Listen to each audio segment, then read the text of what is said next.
I look at my to-do list and say, okay, what is the one thing, not three things, whatever, what's the one thing that if I get it done today creates the greatest leverage in my business? I look at everything as those levers. What lever can I pull today to push me closer to my compelling future? And that's the task I look at.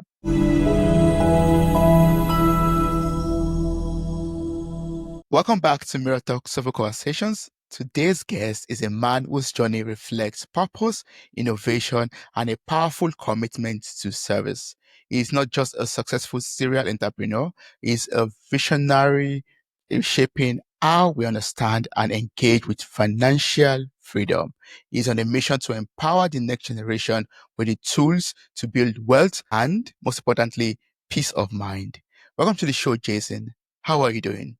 I am doing amazing, Jay Taylor. Great to see you. Very thankful to be here and thankful to all the listeners taking the time out of their busy day to just find a little way to better themselves a little bit. So we're excited about that.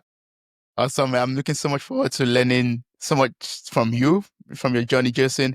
I mean, I'm looking for some tools to improve my financial life, basically, and gain more peace of mind when it even comes to money and Of using the course. new technology out there. Of course. Of But course. before we go into everything that I would like to ask you, I'd just like us to get to know you better and by playing a game of wildcards, which you agreed to do. Of So course. are you ready for the first question? I'm excited about this. I'm ready. Shuffle it really good. Yeah, I'm shuffling it right now so that I can pick a very juicy question. There From my experience, some of the icebreaker questions are very deep. Oh, okay. The first question, which is the icebreakers question, is who is a person that uplifts your spirit? The person that uplifts my spirits is my wife, first and foremost. I'm telling you, when you are joined together with the right person who, when things are great, they're by your side. When things are bad, they're still arm in arm with you along that journey is just phenomenal. And to take it even a step further, who even prepared me for that relationship would be my own parents, right? Growing up in a home that had a healthy marriage and everything else, and seeing how they worked together really kind of helped propel into our future success from that, and truly uplifts spirits, even when we're all allowed to have a bad day every now and then, and have Yeah, someone by your side who knows you well enough to say, "Hey, Jason, you're not being you. Tell me the truth. What's really happening?" And work through it together. That's a powerful thing. I believe that having the right partner by your side to pull you through whatever situation in life really uplifts your spirit. Wow. Thanks so much for sharing that. I love that. Yeah, of course, of course. Are you ready for this second question? I'm ready for it. The question is, what is a memory you never want to let go of? So we'll probably get into it, and this might even be a good segue into the story. I know we're here talking about financial freedom and everything else, but our first business that we made an exit from was actually in aviation, believe it or not. And that memory is when I was 5 years old we grew up very, very poor. When we first moved to Florida, we lived in a motel. We were very, very poor. So my parents couldn't afford to send me to summer camps or babysitters. So my grandmother would watch me while my parents would work. And my grandmother would take me to our local airport. We would park right by the fence at the end of the runway. We'd sit on the hood of her car and we would watch the airplanes take off and land every single day. We'd eat a peanut butter and jelly sandwich and watch airplanes take off and land. And to this day, I still love airplanes. I still love peanut butter and jelly sandwiches. Right? That's so It's sweet. just, it's so fun though to like that launched into a whole career. My wife and I made such a good living, and we'll get to the whole story of aviation, but it started with that excitement of hanging out with grandma and just watching these airplanes take off and land. It was just such a blessing to experience that Yeah. and then trace back that passion to those moments when most people would have said, we're too poor to do anything fun. My grandma said, no, no, no. We can find things that are free to do for fun. And that's what started it all. I love that so much. I can imagine right now, you maybe in the future or soon having like a restaurant where you serve peanut and butter and jelly and then close to the airport and people could sit Right, down right. there and eat Yeah, their peanuts and butter or PJ yeah. uh, and just watch You're planes fly or take you're off on exactly right. land. You're exactly right. I love that. It's That'll be good sweet. stuff. I'm telling you. I'm telling you, it's good. Wow. We'll talk about that in details, but I would like to ask you the last Of question course. before we Of course. go into that. So the last question from our wild card is, when asked how you are, how often do you answer truthfully? Um, wow, that's a really good question. And it is, I always operate from the principle of if I'm not up, I'm getting up. Okay. And I also believe words are seeds. So let me Yeah. answer the question. I probably don't always answer as truthfully as I could. Mm. If I'm having a, but I also believe if I'm having a bad day, I'm not going to go, today is the worst day ever. I can't believe this, and just keep wallowing in my sorrows, right? Yeah. Yeah. You ask me how I'm doing, I'm saying, you know what? I'm not up, but I'm getting up. I'm dusting myself off, and I'm gonna make this thing happen, right? And sometimes I believe you have to speak those things into existence as well. Now you can't be so optimistic that it's a blockage, right?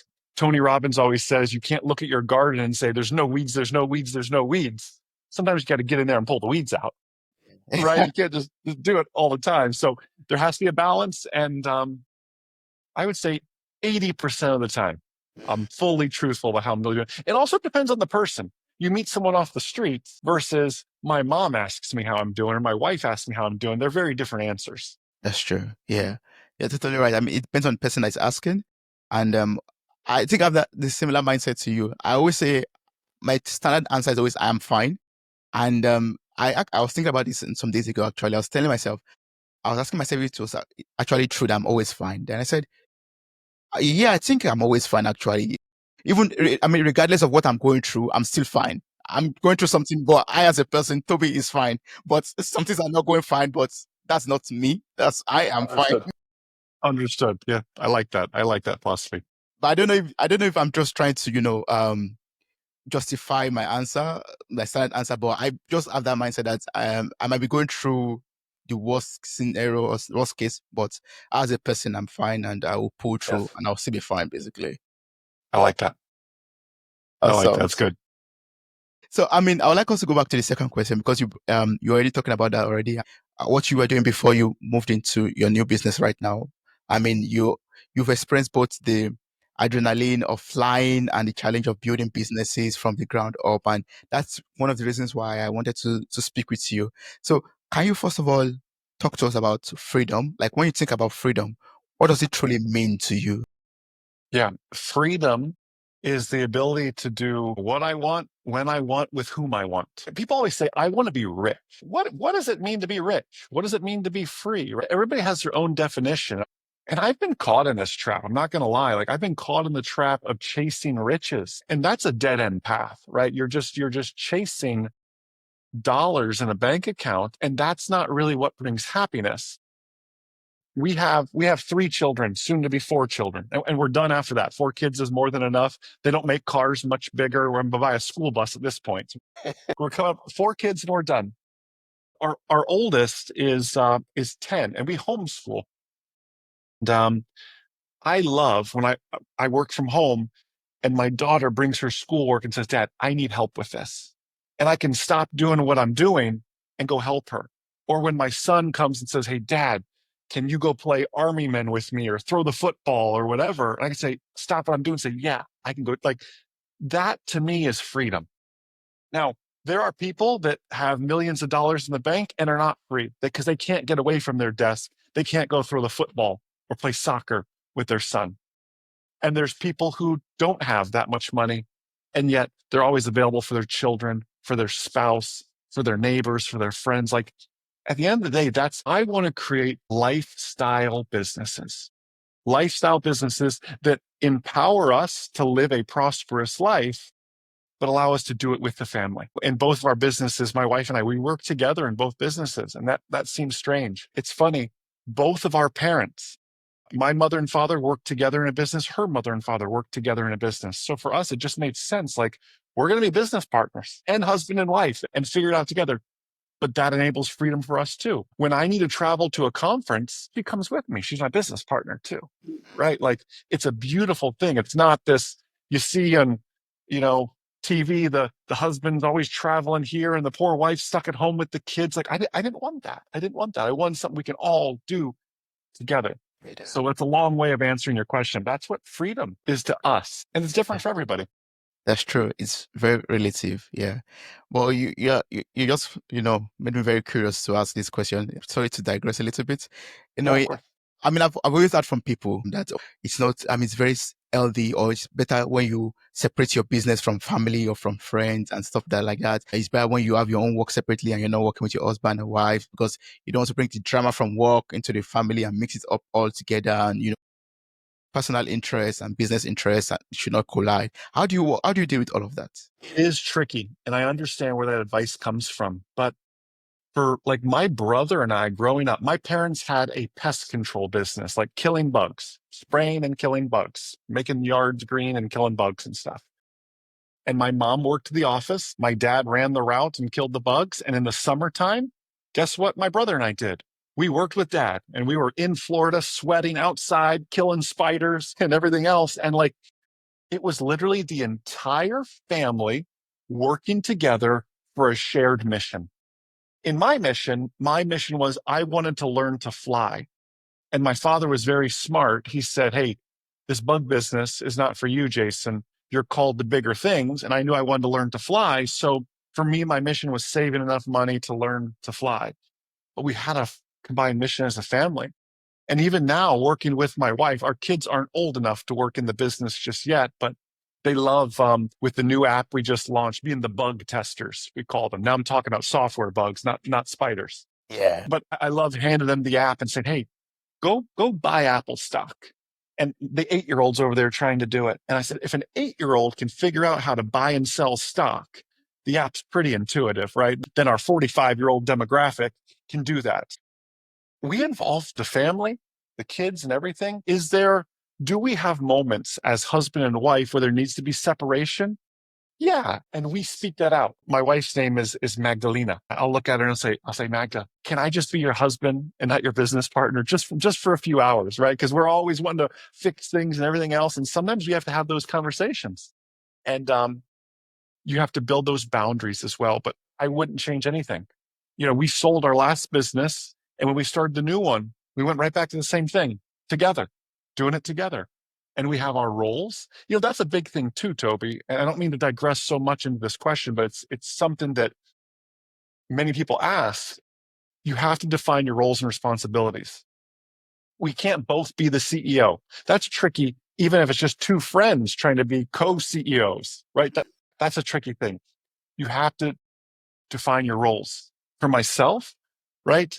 Um, I'm the one who likes to get in there and get my hands dirty and figure stuff out. My wife is so good at vision and details and these sort of things as well. And we work together to complement one another. So we have to know our lane and stay in it as well. Oh yeah, you have to define your roles and know your lane and stay in it, respecting each other basically in each role. Yeah, I Yes. mean, it takes a level of maturity, I believe, and yeah, you guys seem to be mastering it. That's awesome. Always improving. How about that? Yeah, I love that. Yeah, always improving. Yeah, we're all work Yes. in progress, right? And at the end of the day, Yes. that's true. Yes. So you talked about flying. So I'd like to learn about that a little bit. So, you helped the father with the bug fighting business, then you went to learn how to fly, then you moved into the flying business, and then you left that to start a business and you sold that to start Moola, basically. Yeah. So can you tell me about this journey and transition? Yeah, let's go back to the beginning. So I was very, very thankful from working with my parents. I was able to save enough money to take flight lessons. And that is what I did from very young. 12 years old was my first flight lesson.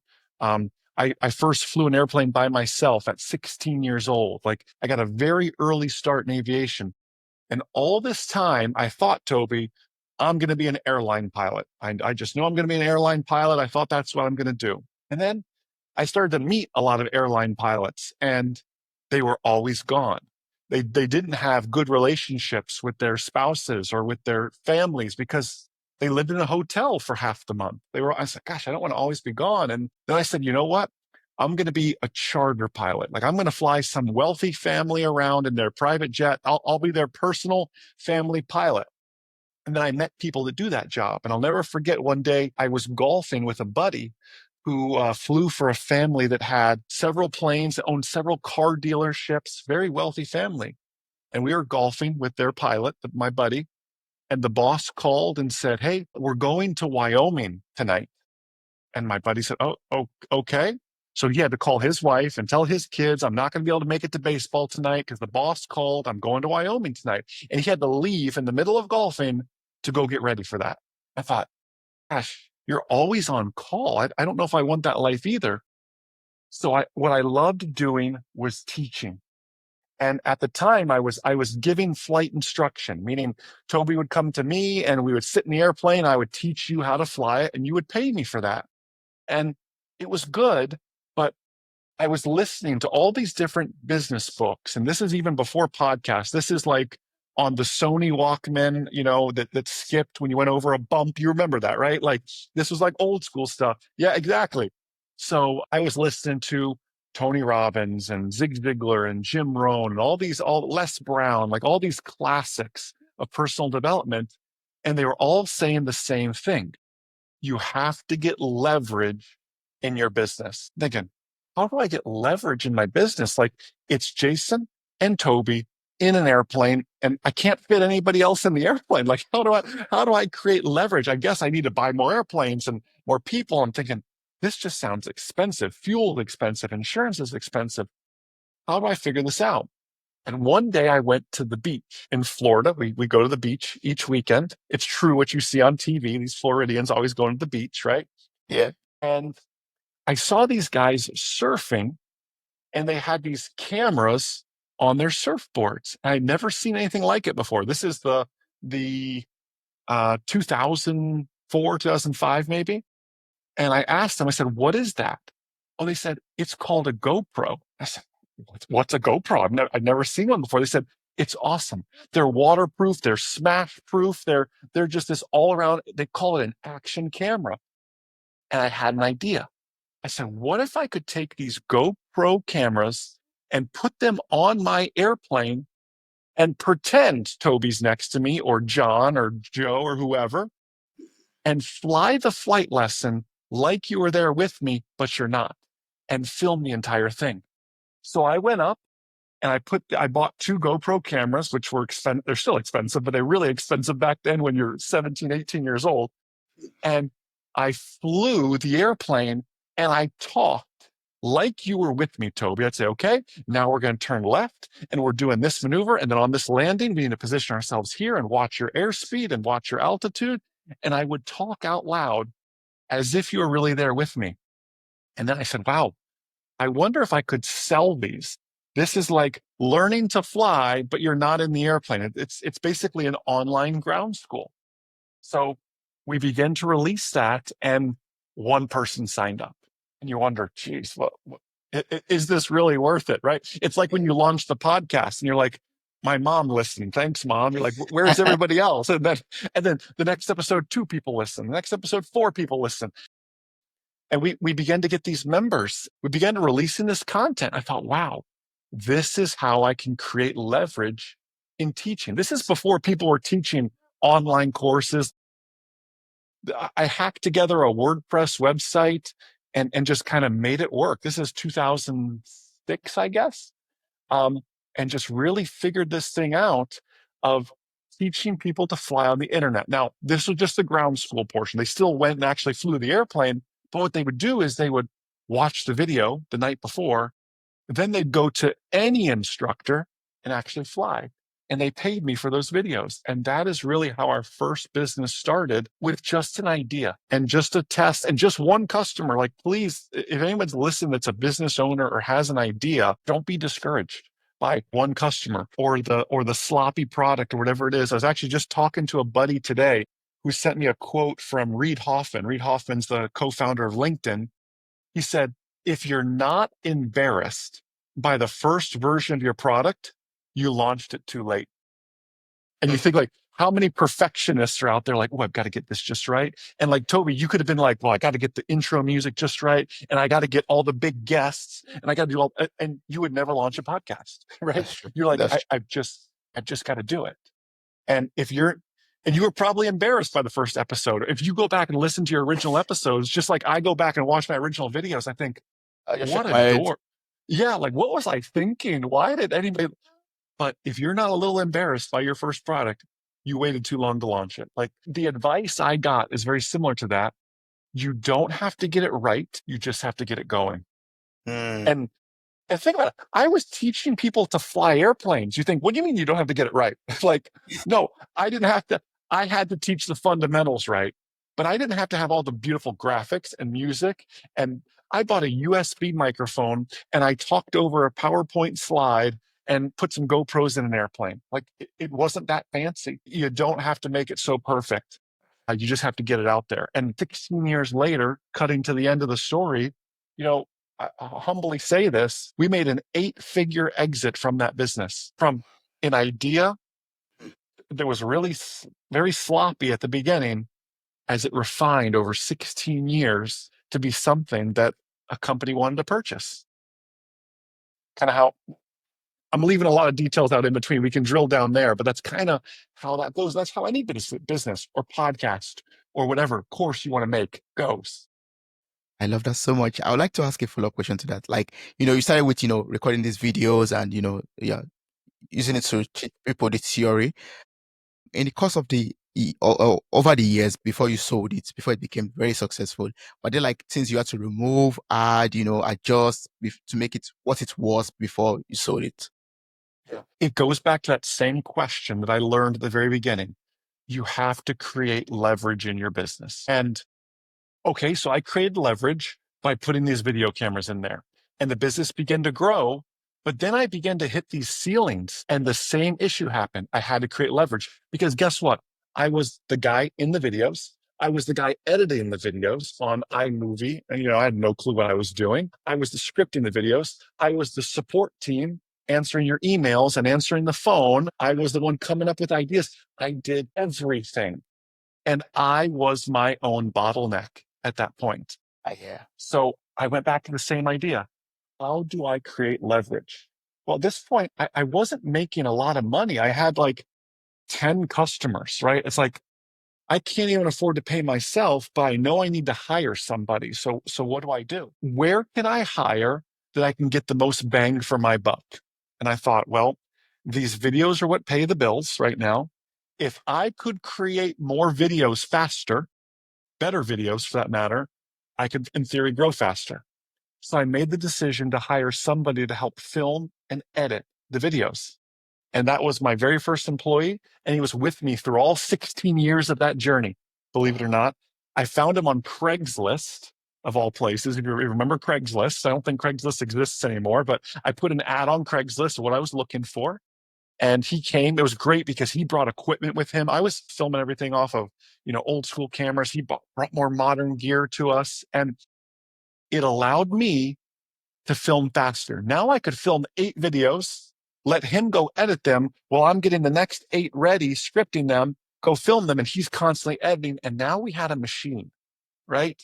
Now we had this marketing machine, this content machine, and that was the right hire. It wasn't support. It wasn't web development. It was just, I still had to do those things, but it freed us up to scale and grow quicker. Whenever you find yourself, whether it's a podcast or a course or a book, whatever your business is, right? You need to ask yourself, how can I create greater leverage in my business? It might even be with your time. Like, I don't wake up and check my email first thing. I know a lot of people do, but honestly, all that lives in your email inbox is fires to put out, probably. This customer's complaining about this. This person needs this, whatever that is. Yeah. I look at my to-do list and say, okay, what is the one thing, not 3 things, whatever, what's the one thing that if I get it done today, creates the greatest leverage in my business? I look at everything as those levers. What lever can I pull today to push me closer to my compelling future? And that's the task I look at. Yes, I still handle my emails. I still answer Zendesk support tickets and everything else. Like, that has to happen. But what's the one thing? For you, Toby, it might be, hey, I'm recording this podcast today. So this is the greatest lever I can pull today. What is it tomorrow? You know that. I don't know that answer. And the listeners know that answer. Like, think of it as leverage and maximizing your time. I love that so much. I mean, I'm going to keep on asking myself that same question. What lever do I have to pull today to move me closer to my goal in life? And which is the strongest? There may be two or three things. You have to say, okay, which is the greatest lever? Right? What's the longest lever to give me the most pull? Right? There's other smaller ones, and those can wait till tomorrow or whatever. But what's the biggest one today that I can do? That when you're laying in bed, you go, man, I'm so happy I got that done. That is going to propel me. You may not see the fruit of it today, but you don't see the fruit the day you plant the tree. But I'll see that in 2, 3 years, and I'll think back to that moment, right, of when I made that sacrifice, when I did that thing, whatever that is. That's how you have to look at each and every day. It compounds. The straight compounds. One day I'm going to wake up and say, "Oh, thank God I had this conversation with Jason." Something like There you that. go. There you go. Yeah. Me too. I feel the same way. So I mean, my follow-up question is going to be, so you sold this business. I mean, so it was a success. You sold it, and there are a lot of entrepreneurs out there. People who think to themselves, okay, in this moment of success and maybe transition, moving to a greater thing, moving to a new adventure, like what questions do you have to ask yourself to guide your next move to get to know what is the next thing for me? Well, I mean, let's go back to the day to run you through the emotions because it's a wave of emotions. That day was both a happy day and a sad day. It was happy in the sense that, wow, we did it. It was sad in the sense that this is what I did for 16 years, every single day. And unfortunately, and I say unfortunately, because this is important for entrepreneurs to understand, I had tied my identity to that business. And in hindsight, that was wrong. Like Jason was the business and I had become emotionally tied to it. So when we sold, I say it was both happy and sad because of that. But there's something beautiful about reinventing yourself. So when the money hit the bank account and my wife and I, we retired for like 48 hours, and she's looking at me saying, what are we going to do next? Or I just turned 37. At the time I was 36. It was just last year, very recent. My wife's 34. She's saying we're too young. And on top of that, like we believe that when you have a gift, it is your responsibility to share it. And I made the mistake of thinking my gift was aviation. And my wife was so smart. She said, Jason, your gift is teaching. Your gift, you happen to teach aviation, but your actual gift is teaching, taking something so complex and breaking it into plain English. She looked at me and said, over the past 16 years, you have been a steward and really a shepherd to this family's finances because we have been broke, we have been wealthy, and we have rode these waves before. And you have always led our family and set us up for success in our finances. She goes, why don't you teach people how money really works? You've done behind the scenes, you've done a great job for the past 16 years. Everyone knows you as the aviation guy, but I think it's time you teach something different. And Moola was really born out of that, that there is an entire generation that's growing up that doesn't understand how money works. And yet money is a game that everyone is thrown into, yet not everyone is taught the rules. Imagine if you and I sat down to play a board game and I never taught you the rules. I would beat you every time until you figured it out. That's how money is. Really, it's two things. It's health and money. Everyone plays the game of health and plays the game of money, whether they like it or not, and you better learn the rules. Moola was created to help the money side of those rules. So our Moola members, as we call them, yes, we help them invest in stocks and retirement accounts and save and budget and everything else. The core of our business is no different than the aviation business. It is educational videos. It is teaching you how the thing really works. Teaching you, people think the system's rigged against them.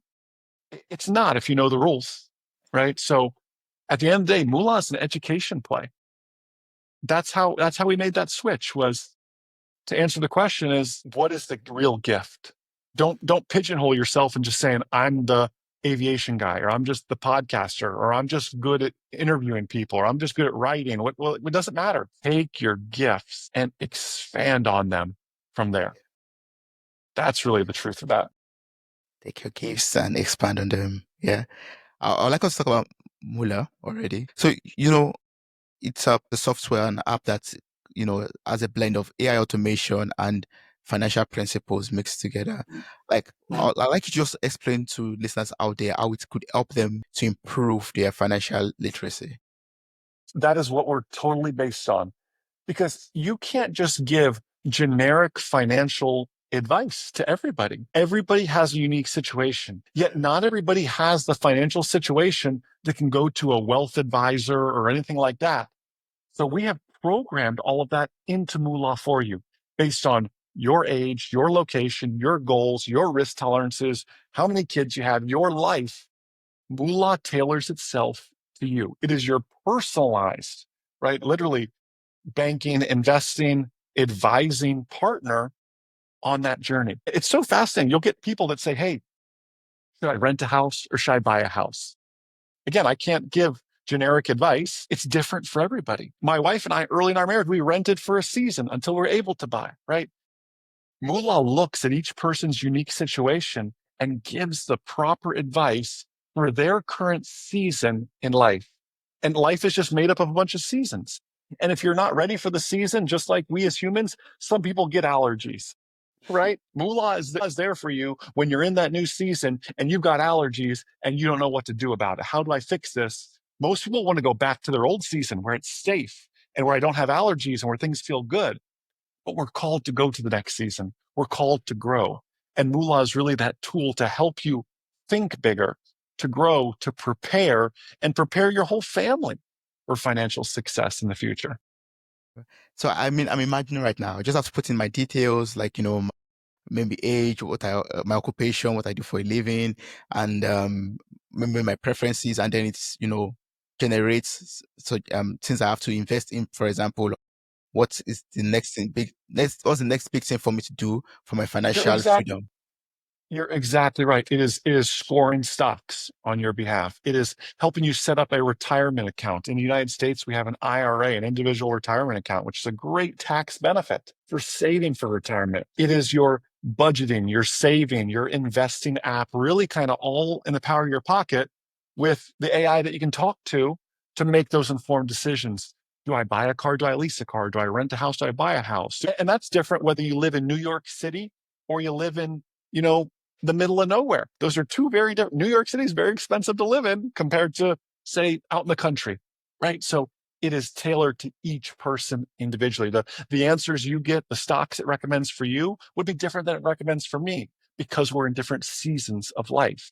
I just imagine that's it been my financial body basically. Like, tell me what to do, So advise me a good. little bit. Yeah, yeah. It's funny. It's funny you say that. So the full name of the company is actually Moola Copilot. I had to work the aviation phrase in there, but I see that. that was really the goal. Like you said, financial buddy. Like it's your co-pilot. Now, at the end of the day, you think in aviation, there's a pilot and there's a co-pilot. The pilot has the final say. The co-pilot is there to help, to assist, to make recommendations, but you can still do what you want. You're the pilot, right? Moola is just the we are the paint on the roads, right? We're like that yellow paint on the roads. I recommend you stay on in your lane, but you could veer out of it if you do. If you But I want. recommend you stay there, right? Yes, That's what yes. it is for you. It's the guardrails.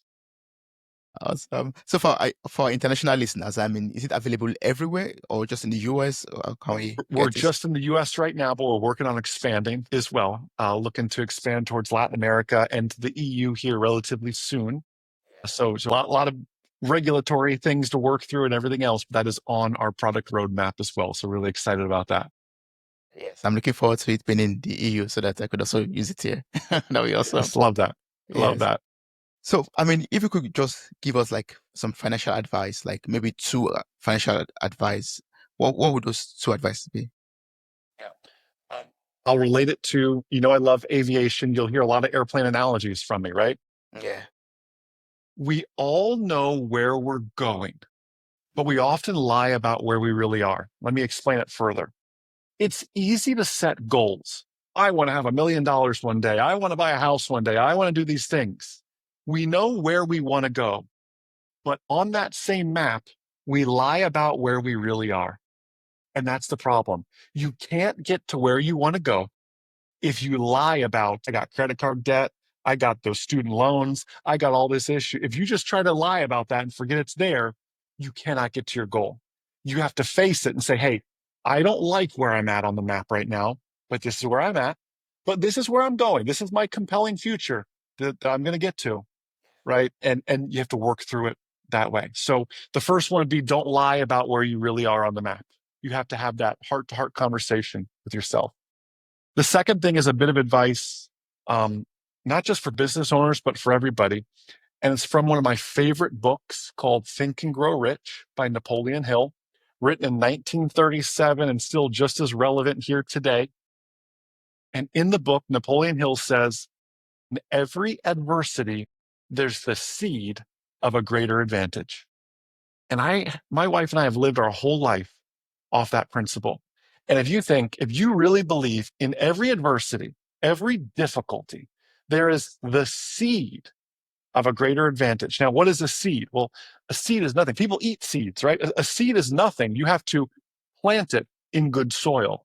You've got to water it. You've got to put it out in the springtime. You got to bring it in those cold German winters, right? And then put it back out. You've got to baby it. You have to prune it sometimes. You've got to put it in a bigger pot.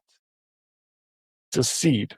So the next time you hit what you think is a wall, or you get the bad news or whatever it is, when you look at it, and this kind of goes back to that second icebreaker question when you ask how you're really doing, right?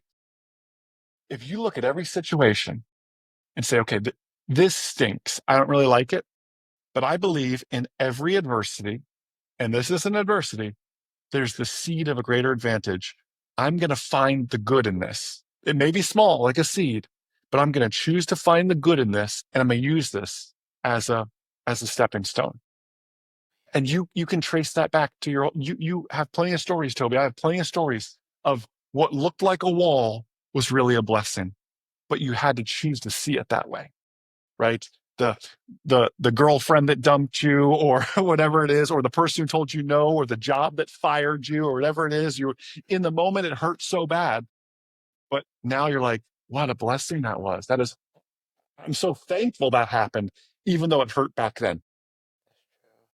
I love that so much. Every stumbling block is a stepping stone. Yes. Yeah. Yeah. And your first advice also, I mean, it's ringing a bell in my head right now because I find it very, very valid. And that's about, um, be truthful to yourself. Know where you are standing at the moment. And I was just thinking that your app, I mean, Moola could help me with that also, like to tell me straight to my face, Toby, you can't keep on spending money It the same does. way you're spending because you It think does. you think you're so rich, but look at your numbers, Yeah, so not so good. It does do that. And we've had people complain about it. I said, I'm sorry, but I'm not taking that feature away. Like, you need to know the truth. Yeah, So it's good. I wish that's like a feature where it can also block you from spending some amount of money because you can't afford Yeah. it naturally. Yeah. Hey, dummy, don't do that. Yeah, Exactly. exactly. So, hey, please think twice before you spend that money or something like that. That Right. would be so Right. nice. I love it. I love it. That's so good. That's So so for good. I mean, I'm thinking about entrepreneurs out there right now, and you're a very successful entrepreneur.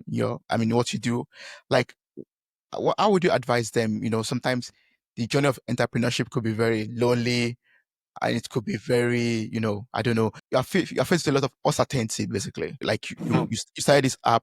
I mean, initially, I don't know if you knew it's going to be it's going to be a success, or I mean, you just jumped into the uncertainty with the belief or with the hope that it should be something. So how do you deal with all of those? Uncertainty, loneliness, yeah, the darkness that comes with entrepreneurship. Well, we'll answer it bit by bit. It is a myth that people say it's lonely at the top. Now, it's lonely at the top if you do it all by yourself, but it's not lonely at the top if you take people with you. In my case, I took my wife with me, right? In some cases, she took me too, right? Because we're hand in hand with that. We took some of our team members with us. When we sold, it was also financially advantageous for some of our team as well. It doesn't have to be lonely at the top. It's only lonely at the top if you try to keep everything in. You need to surround yourself with people smarter than you. If you are not in a mastermind group, um, my my wife and I laugh. All our friends have a full head of gray hair. They are all older than us by like 20, 30 years. And that's exactly how I want it to be because there is wisdom in that gray hair. And I got a few of them too coming in a little bit. But there's wisdom in that gray hair. Some of our best friends, exactly. Yeah, some of our best friends, they're in their 60s, they're in their 70s. Many of them are retired from building their big businesses. And that's the kind of people we surround ourselves with. And to that point of you asked, did you know you're going to be successful?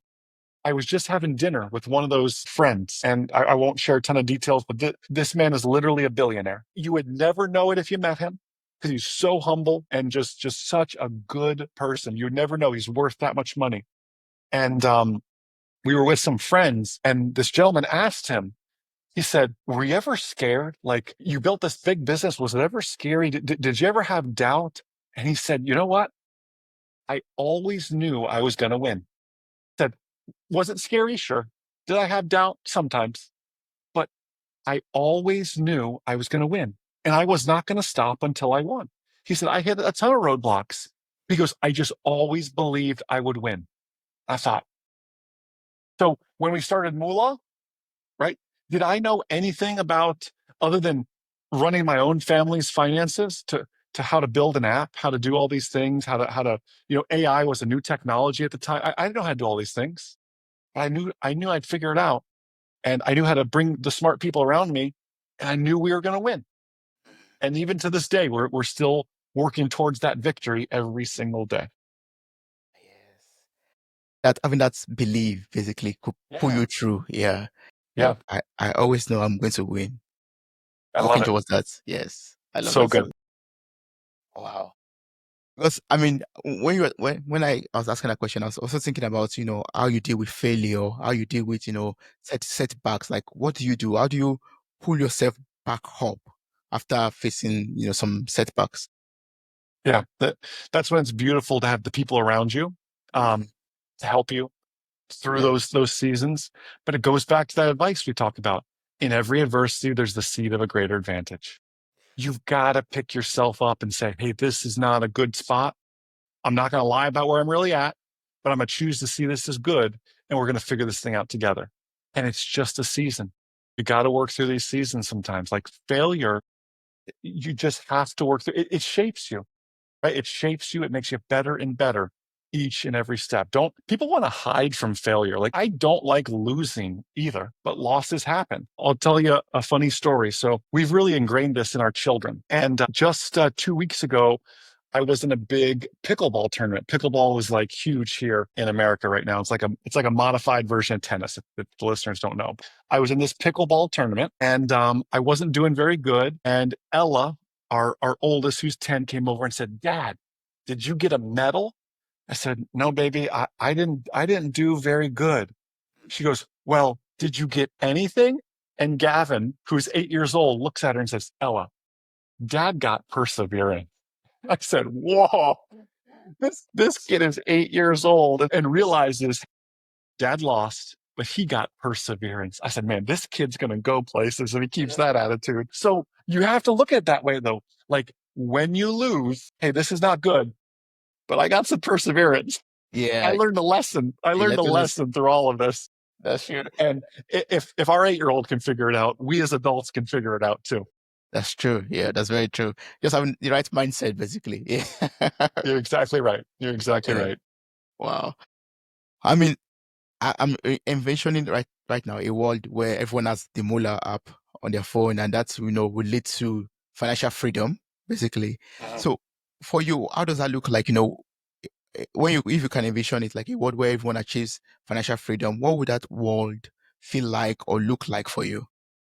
Excited for it. And I've thought about this a lot. I know I tell a lot of stories. I'm sorry, but I just need 2 more minutes to tell another story. No problem. We are in the business of creating financial freedom. Like you said, that's different for everybody. Mm. And back in our aviation business, I didn't know what success looked like. I was chasing money, unfortunately.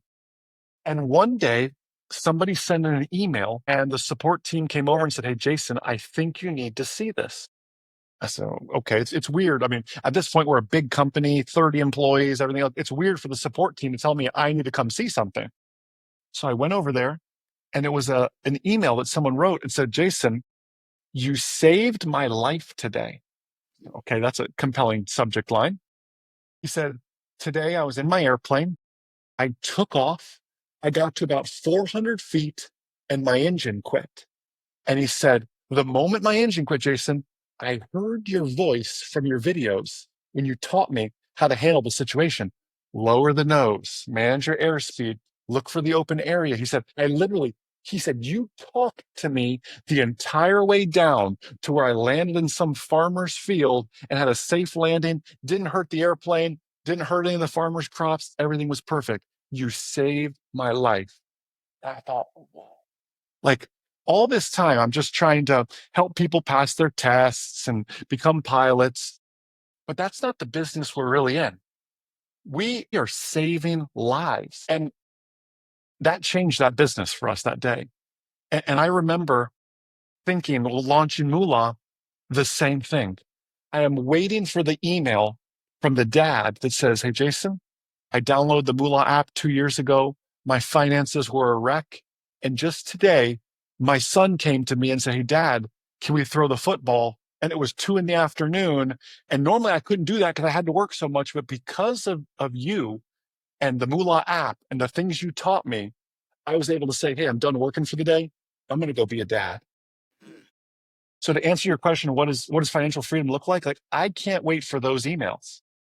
Like those, just like the "you saved my life" email. Like that is when I'll know. Like you said, we're waiting for a day for Moola to be in everyone's hands. I can't wait for that. That's great. But that email's the email I'm most excited about getting one day. That you change someone's life so they can go be a mom or a dad or a parent, or a son or a daughter helping their parents. Whatever that's what financial freedom really is. Financial freedom is not a number. It is your freedom ticket to do what you want, when you want, with whom you want. That's what it really is. Not being a slave to money or to work because you have to make money. You're exactly right. You work because you want to, not because you have to. That's what Moola is trying to create for people. I hope you get that email very soon. In the nearest future. Wow. Yes, it has been a pleasure speaking with you. I've learned so much from you from this conversation. I mean, there are more people out there who might want to ask you more questions, who might want to connect with you. I don't know, partner with you already. What's the best way to do this? What's the best way to reach out to you? Reach out to us on any of our social media accounts. We're on YouTube, Facebook, Instagram, TikTok. Reach out. It's Moola Copilot. You can find us there. Just search us up. You can see some of those instructional videos we were talking about as well on finances, and just send us a DM there. I would love to connect with anybody. We're very passionate about finances, entrepreneurship, business, anything. We're an open book. Awesome. I'm going to place the link to your website in the show notes of this episode. It has your information. I will encourage everyone out there to copy the link, click on the link, reach out to you, connect with you on all social media platforms, and, become, financially free, basically, in the way they want to. Yeah. Wow. It has been a pleasure speaking with you. I really appreciate this. And you've opened my eyes to a lot of things that, are life-changing. Thank you so much. Thank you, my friend. Thank you very much.